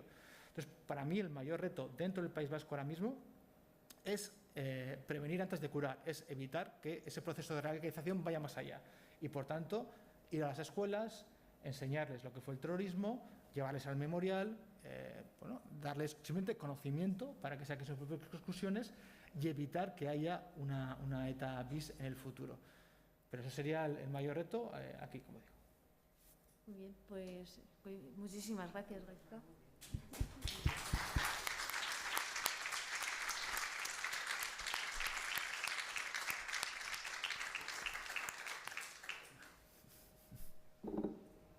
Y ahora, si alguien del público, si queréis preguntar algo, es el momento.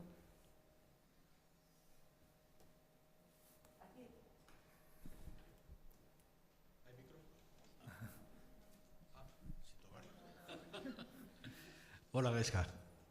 Interesantísimo. Como no he podido leer el libro, no sé si has tenido en cuenta o investigado la parte de participación que tuvo en la derrota de ETA cuando Francia, liberados ya del santuario, se hizo cargo de las investigaciones y hubo un grupo dirigido por un policía, por un gendarme francés, que tuvo incluso a su cargo a guardias civiles en el descubrimiento de los famosos papeles, no me acuerdo del nombre, de Vidart. O sea, el desmantelamiento de todo eso. Hubo un acto de comité hace años en Madrid en donde estuvo este policía y dio referencia de todos estos datos que me pareció muy interesante. ¿Philip podía ser? Sí, Philip, exactamente. Philip, sí. Sí, es muy, muy majo. Sí. No sé, hace mucho que no le veo, pero bueno, Vidart sí sale en el libro y desde luego el papel de Francia es importante. Fue importante al principio para dejar hacer, es decir, hasta los 80 Francia miró hacia otro lado y no hay que engañarse. Igual que la dictadura franquista miró hacia otro lado con la OAS, tampoco vamos a engañarnos, pero a mediados de los 80 la cosa empieza a cambiar.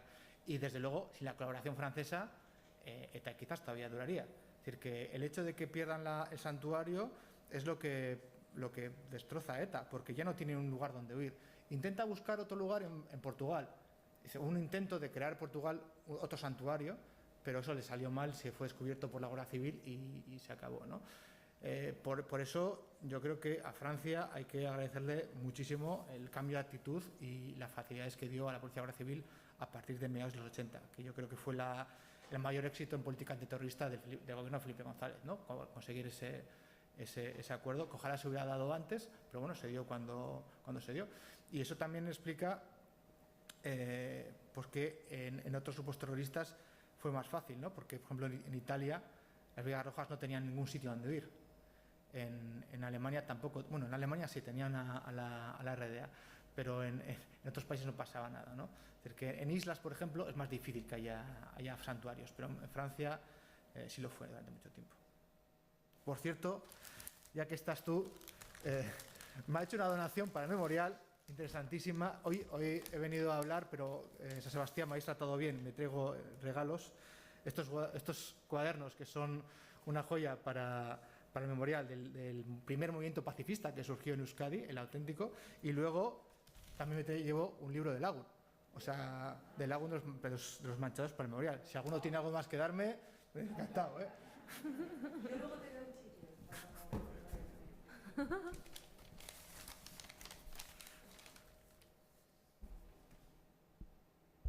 Yo, si puedo, aunque no es mi papel hoy, me gustaría hacerte una pregunta de algo que ya hemos hablado alguna vez.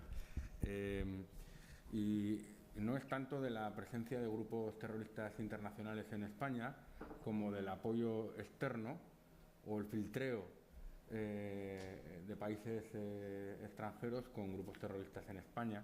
Yo creo que el tema de ETA hemos hablado alguna vez. ¿Y qué tipo de apoyo, si es que hubo alguno, logístico, económico? O bueno, pues el caso, por ejemplo, de que las primeras conversaciones con el gobierno de España se fueran a un sitio tan aparentemente lejano y pintoresco como Argelia. ¿Y qué conexión hay ahí? Si es que hay alguna conexión, no la hay. Ya sé que has investigado algo al respecto sobre Alemania del Este, etcétera.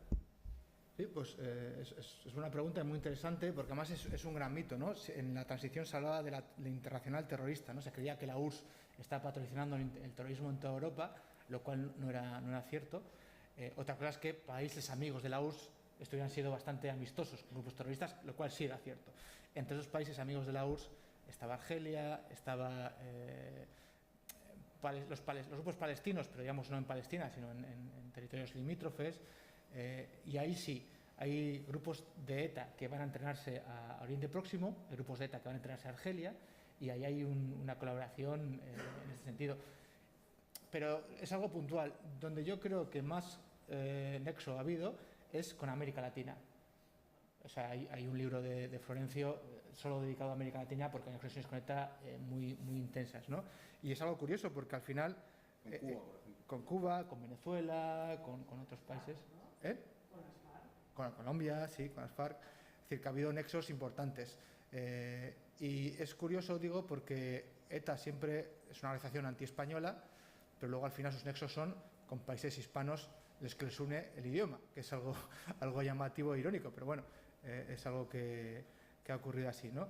Y con Cuba, con Venezuela, con Colombia, ocurre desde el principio. Yo creo que en Venezuela la primera célula de ETA que existe, creo que es el 60 o el 61. Ya hay célula de ETA en Venezuela, porque una célula de EGI se pasa directamente a ETA, ¿no? Y están recibiendo dinero desde los años 60 ya, de esos sitios. Entonces, no hablo de los gobiernos, hablo del entramado, de solidaridad.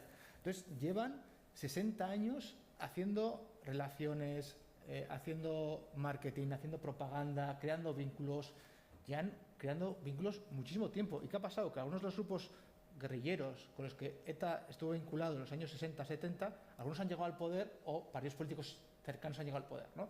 Y eso es más peligroso porque tenemos gobiernos ya, pues como en Venezuela, que ya no es un grupo revolucionario, ya es un gobierno. Y ahí sí es más peligroso, ¿no? Pues que han acogido terroristas o les han tratado muy tolerantemente o les han dado, bueno, ciertas cosas, ¿no? Y entonces yo creo que América Latina ha sido el continente que más vínculos, más relación intensa ha tenido con ETA, y nos ha repercutido negativamente porque toda la campaña de marketing, de propaganda, de relaciones que hizo ETA, no había nadie que contrastase. Al otro lado, no había nadie. El gobierno de España no hizo contrapropaganda, no intentó neutralizar eso, ha tardado mucho tiempo en darse cuenta que había que hacer algo ahí también, ¿no? Y eso nos ha perjudicado porque hoy en día, a nivel internacional, el relato que más peso tiene, yo diría que es el de ETA más que el nuestro. A nivel internacional, por ahora, ¿no? Eso yo creo que está cambiando poco a poco. Pues yo creo que novelas como Patria están suponiendo un punto de inflexión, pero ahí, vamos, desde Edgar Garrido hasta hoy ha habido buena literatura que ha sido traducida y que, por tanto, ha permitido poco a poco ir cambiando eso, pero vamos siempre por detrás de la izquierda abertzale, ¿no? En explicarlo, algo tan sencillo como que ETA era un grupo terrorista, que no era un grupo de románticos por la libertad, pero eso hemos ido por detrás. Y yo creo que las cosas están cambiando, pero vamos muy lentos. Siempre tenemos las ansias de ir un poquito más deprisa.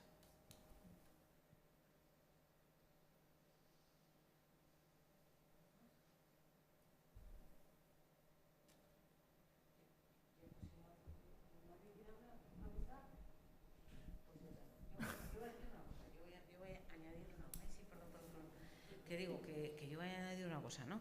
Digo que ETA, es verdad, no ha conseguido los fines originarios, ¿no? Por los que nacieron, ¿no? Pero como muy bien has explicado tú, y que bueno, que han tenido pues otro tipo de logros, ¿no? Pero yo creo que han conseguido también otro logro, y un logro muy importante que no vas a estar de acuerdo conmigo, pero es esto realidad, ¿no? Es la realidad, y encima pues es que lo hemos vivido muy directamente las víctimas, porque somos los mayores perjudicados, ¿no? Entonces, bueno, pues claro, es verdad que bueno, pues ellos estaban ilegalizados. ETA, cuando la izquierda abertzale, cuando se legalizaron todo el entramado, ¿no? de grupos políticos de la izquierda abertzale, pues es cuando eso le hizo mucho daño, ¿no? No solo, también es verdad, por supuesto, eso sumado a las operaciones policiales, a la actuación judicial, a la cooperación francesa. Bueno, eso yo creo que es una de las cosas que más daño le hizo, ¿no? Y bueno, pues todos hemos visto, ¿no?, como eso, desde que es una de las primeras cosas que consiguieron por dejar de matar, ¿no? Eso es un punto principal. Pero es que luego consiguieron algo que ahí sí que nosotras somos las directamente afectadas. Por eso pienso que exigimos, yo voy a exigir hasta que me muera, ese reconocimiento también, del que no se quiere hablar porque nuestros gobiernos nos han querido mentir siempre, ¿no?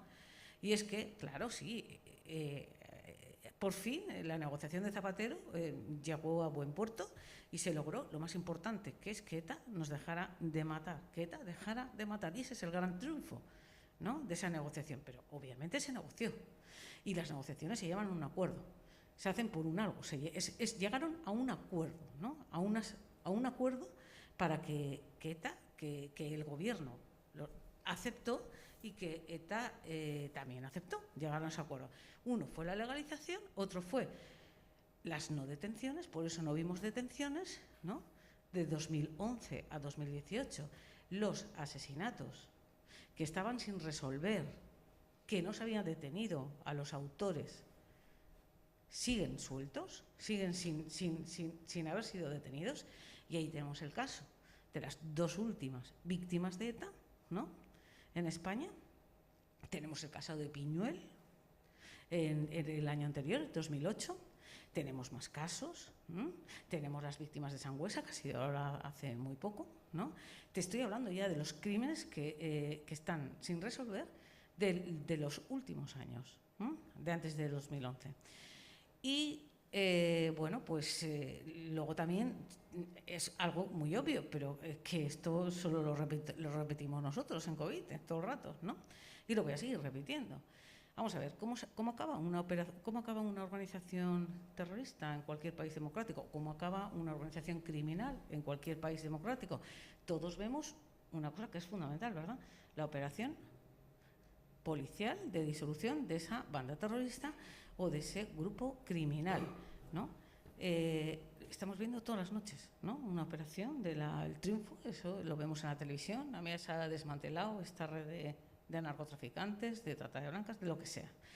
Vale, eso no lo hemos visto con ETA, ¿verdad? Y nadie se lo plantea.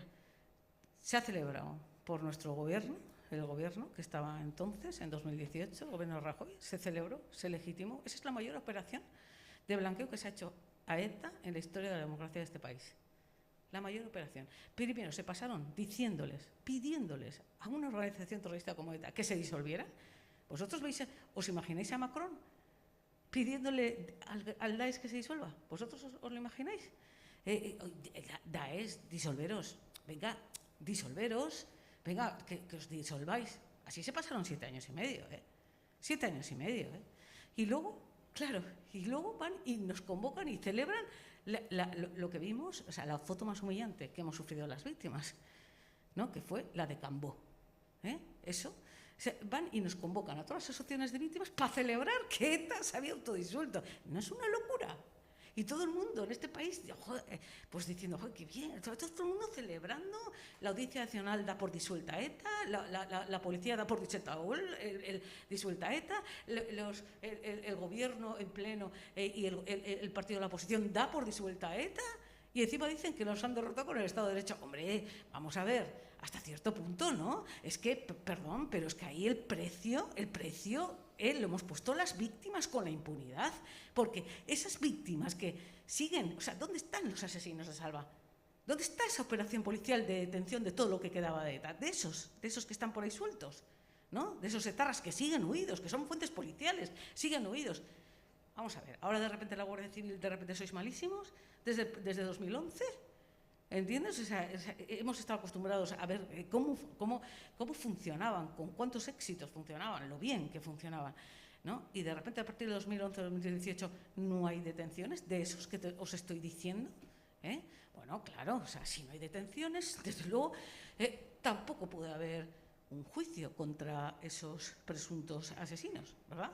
O sea, si la maquinaria falla desde el principio, si no hay orden de detener a nadie, ¿no?, Pues está. Yo lo que quiero es que se agradezca que este final de ETA negociado que estamos viviendo, que está muy bien, que ETA ha dejado de matar, pero quien ha pagado ese precio de este final negociado, somos las víctimas, con la impunidad. Eso es lo único que voy a exigir siempre y que se nos reconozca.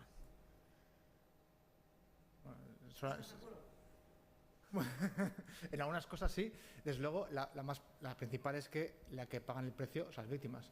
O sea, en todos los grupos terroristas, cuando se termina, el que ha pagado el precio es las víctimas, y además el precio irrecuperable, es decir, que no hay nada que se pueda resarcir a una vida humana, es imposible, o una herida profunda tampoco. Es decir, ese precio se ha pagado. Lo que no tengo constancia documental como historiador es si se ha habido una negociación o no. En ese extremo ya no lo estoy. Es más opinión. Se oficializó, si Zapatero hizo oficial la negociación. Pero no. Zapatero dijo que iba a negociar, tenía el aval de la mayoría parlamentaria de este país. Todos sabemos que duró y se hizo público, vamos, casi público con esto, y desde luego. Mira, ¿sabes dónde está el borrador de ese, cuando dicen la gente, las actas de la negociación? Ya no hacen falta las actas, pero iros todos bueno, tú eres historiador, iros al acuerdo de Gernika. Ese fue el borrador. Ahí está todo lo que yo te digo. Legalización de los presos políticos, excarcelación, no detención de sus presos, la no detención y excarcelación, cargaros la doctrina Parot, hasta eso se nombra, ¿vale? Doctrina Parot fuera, enfermos, presos enfermos, vimos lo de Bolinaga, acordaros, Bolinaga, el de Juana de Zapatero, Bolinaga de Rajoy, y luego un final sin vencedores ni vencidos. Eso está todo ahí. Se han pasado toda la vida diciendo que no querían un final con vencedores, que su final, lo que querían es un final sin vencedores ni vencidos. Claro, pues, lo hemos visto todos. ¿Dónde está la operación policial? ¿No? ¿Cómo puede ser que se les permita hacer un show como hicieron en Cambó para pedir perdón a las víctimas? Oye, es que nos confundimos, las colaterales. Hombre, las otras no, hombre, están bien muertas. Y esto Josu Ternera haciendo el spot publicitario. Oye, Josu Ternera, 17 años en busca y captura, pero hombre, la Guardia Civil eran malísimos, son unos negados y no lo podían detener. Oye, qué casualidad. Luego, mira, en la época de Sánchez, Sánchez, el criminal, el felón, el todo, el tal, pero Sánchez, bueno, con Sánchez se detuvo a Josu Ternera, y con Rajoy es cuando se hizo toda esta hoja de ruta, se cumplieron todas las exigencias de ETA, porque a Zapatero no le dio tiempo. O sea que yo hablo de hechos. ¿Dónde están? ¿Dónde están los asesinos de Salvá y de Sáenz de Tejada? ¿Dónde están? ¿Dónde está la operación policial de disolución de ETA? No sé cómo acaba una organización terrorista como cualquier... ¿Dónde cabe? ¿En qué cabeza cabe que una organización terrorista como ETA no hayamos visto la operación policial de disolución de ETA? Cuando ya ETA vio que se habían cumplido las 3 exigencias, desde 2011 a 2018, que la cosa ya estaba bien, que iba en serio, es cuando hizo el show de Cambó, porque también se lo permitieron, claro, porque si hubiera hecho la policía, hubiera hecho esa operación policial 6 meses antes, un año antes, ¿no? Solo con una operación policial, deteniendo a 7, tú estás significando ya que la disolución de ETA la está protagonizando quien debe de protagonizar la disolución de una banda terrorista, que es la policía. Pero eso no lo hemos visto nadie. El desarme, otro show que tuvimos que aguantar, y hasta les pillaron destruyendo armas en el uso, y no pasó nada. Nosotros pedimos a la Audiencia Nacional que requiriera a la policía francesa, que queríamos saber qué armas estaban destruyendo, porque lógicamente, o sea, ETA no se pone a destruir armas que no ha usado, las que va a destruir son las que ha usado, para eso las destruye. Pero qué casualidad. Se cerró todo en la Audiencia Nacional, no nos hicieron caso, hicimos peticiones al portal de transparencia, de presidencia del gobierno, nadie nos contestaba nunca, no se hizo nunca se quiso investigar ni pedir información de qué armas estaban destruyendo, no importaba a nadie. Eso sí, este país hemos acabado con ETA con el Estado de Derecho. Hombre, no, mira, hemos pagado el precio de este final de esta negociación, que está muy bien, que ETA ha dejado de matar, que siempre decirnos la verdad. Oye, no había otro medio de acabar con ETA, es verdad. Y solo creíamos que se podía acabar negociando con ETA, y es verdad. Y otra vez vosotras habéis pagado el precio de la paz, y os debemos todo a las víctimas, todo nuestro reconocimiento. Y ya está, decir la verdad, nada más. Eso es lo único que me parece a mí es dolorosísimo. Encima, tener que estar aguantándolo y todos los medios de comunicación compartiendo el gran mantra, el gran mentira de que esto. Y no, es que hemos pagado un precio muy gordo, ¿eh? Es que el peor precio, ¿eh? Y sobre todo las víctimas, las últimas víctimas, ¿eh?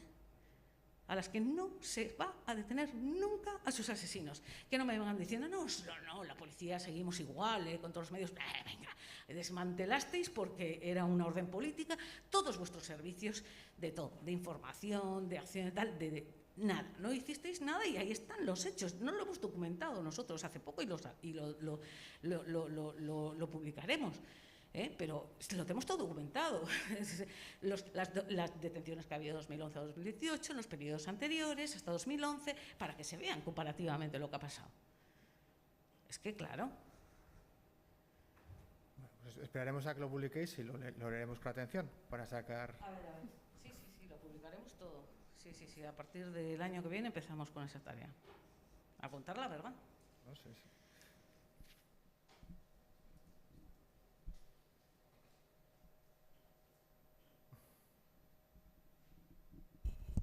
Bueno, si alguien más quiere intervenir, si no vamos sobre el horario previsto, iríamos concluyendo. Bukatzen joango ginateke, beste inorrek ez badu zerbait esan adierazi galdetu nahi, ¿ez? Bueno, pues muchas gracias a vosotros, gracias a Covite, gracias a Gaizka y a todos los que habéis venido, ¿vale? Eskerrik asko, arratsaldeon.